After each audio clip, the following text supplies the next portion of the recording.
इस कहानी का नायक है सुमन, गांव की सबसे लालची बहू, जिसने अपने चालाकी भरे कामों से पूरे परिवार और गांव को चौंका दिया। यह कहानी न केवल मनोरंजक है, बल्कि इसके पीछे एक गहरा संदेश भी छुपा है। लालच का फल मीठा नहीं होता। कहानी की पृष्ठभूमि सुमन की शादी बचपन से ही तय थी। गांव के एक साधारण परिवार की बेटी होने के बावजूद उसकी आंखों में हमेशा बड़े सपने और धन दौलत की चमक रहती थी। शादी के बाद सुमन अपने ससुराल आई, जहां उसकी सासू मां रमा देवी अपने बच्चों और घर के कामों में व्यस्त रहती थीं। रमा देवी की भोली और दयालु प्रकृति ने सुमन को यह सोचने पर मजबूर कर दिया कि घर की सभी संपत्तियां और संसाधन उसके नियंत्रण में आने चाहिए। हमारी दुनिया में हर चीज का एक सही स्थान होता है, और मेरा स्थान सबसे ऊंचा है, सुमन अपने आप से अक्सर कहती रहती थी। प्रथम चरण, नजर का खेल। शुरुआत में सुमन ने धीरे धीरे अपने व्यवहार में परिवर्तन लाना शुरू किया। पहले तो वह छोटे छोटे कदम उठाती रही, जैसे कि रसोई के खर्चों में कटौती करना, खाने में दूध का पानी मिलाना, दालों में कम मसाले डालना और त्योहारों के खर्चों को सीमित करना उसके दिनचर्या का हिस्सा बन गया। गांव में लोग इन छोटी छोटी बातों पर भी चर्चा करने लगे थे। दृश्य, रात का खाना। सुमन चुपचाप रसोई में बैठकर खर्चों का हिसाब कर रही थी। वह सोच रही थी कि अगर हर दिन कुछ बचत करूं, तो महीने के अंत में क्या खूब पैसा जमा हो जाएगा।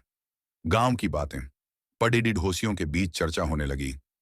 क्या सुमन को पता है कि घर का असली खजाना कहां छुपा है? लेकिन किसी को पूरी कहानी का पता नहीं था। द्वितीय चरण, लालच की आहट। समय के साथ सुमन का लालच और बढ़ता गया। उसने महसूस किया कि रमा देवी के पास एक पुरानी सोने की अंगूठी है, जिसे उन्होंने शादी के समय अपने माता पिता से विरासत में प्राप्त किया था। यह अंगूठी गांव में एक प्रतिष्ठित प्रतीक थी। सुमन की नजरों में यह अंगूठी एक ऐसा खजाना थी जिससे उसे बेहतरीन लाभ हो सकता था। सुमन की योजना, चालाकी से इलाज करवाना। सुमन ने रमा देवी के स्वास्थ्य में थोड़ा सा गड़बड़ पैदा करने के लिए खाने में कुछ ऐसी चीज मिला दी जिससे उनकी तबीयत बिगड़ने लगी। परेशान मां का ध्यान हटाना।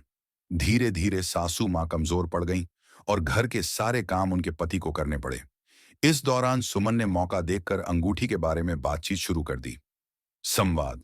सुमन, मिठास भरी आवाज में, मां, इतनी सारी परेशानी में क्या यह अंगूठी आपको कभी याद नहीं आती?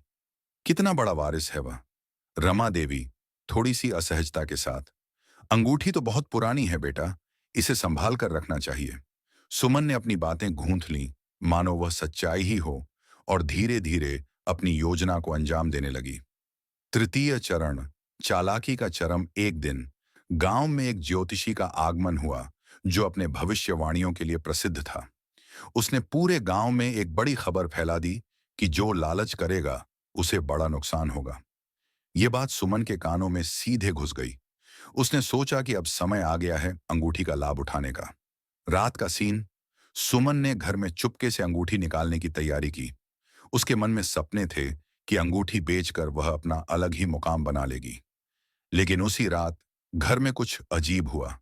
अंगूठी जिस पर सारा परिवार का गर्व टिका था, वो अचानक गायब हो गई। घटना की जांच।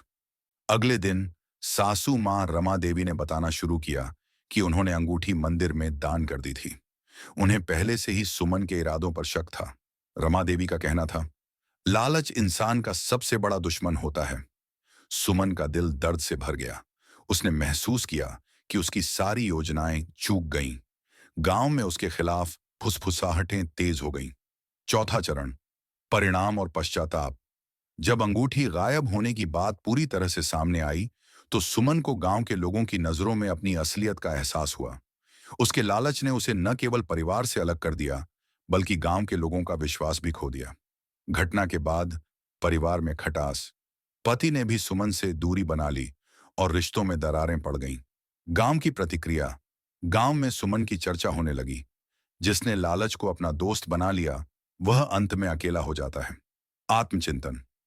एक रात सुमन अकेले बैठी सोचने लगी, क्या मेरी इस चालाकी का कोई फायदा हुआ? क्या सच में धन ही सब कुछ है? उस दिन से सुमन ने अपनी गलती समझी, पर देर हो चुकी थी। उसे न केवल अंगूठी का नुकसान हुआ, बल्कि उसने अपने परिवार और समाज का भरोसा भी खो दिया। सीख और संदेश कहानी का सार यह है, लालच का अंजाम। लालच इंसान को अंधा कर देता है और उसे नैतिक मूल्यों से दूर ले जाता है। विश्वास का महत्व। परिवार और समाज में विश्वास को कायम रखना सबसे महत्वपूर्ण है। स्वयं पर नियंत्रण। कभी भी अपने आप को लालच और स्वार्थ में उलझा मत दीजिए, क्योंकि इससे अंत में केवल नुकसान ही होता है। जब इंसान अपने स्वार्थ के पीछे भागता है तो उसे अंत में खाली हाथ ही मिलता है। अंतिम भाग। बदलाव की उम्मीद कहानी का अंत सुमन के लिए एक सिखावनी के रूप में रह गया। उसने अपने परिवार से माफी मांगी और धीरे धीरे अपने पुराने स्वभाव को बदलने का प्रयास किया। गांव वालों ने भी धीरे धीरे उसे दूसरा मौका दिया, परंतु यह याद दिलाते हुए कि विश्वास को फिर से जीतने में समय लगता है। अंत में सुमन ने सीखा कि असली खुशी और सफलता का मूल मंत्र है ईमानदारी, सहयोग और परिवार के प्रति सम्मान। उसकी कहानी आज भी गांव में एक चेतावनी के रूप में सुनाई जाती है, जिससे आने वाली पीढ़ियां सीख सकें कि लालच और स्वार्थ से दूर रहना ही सही रास्ता है।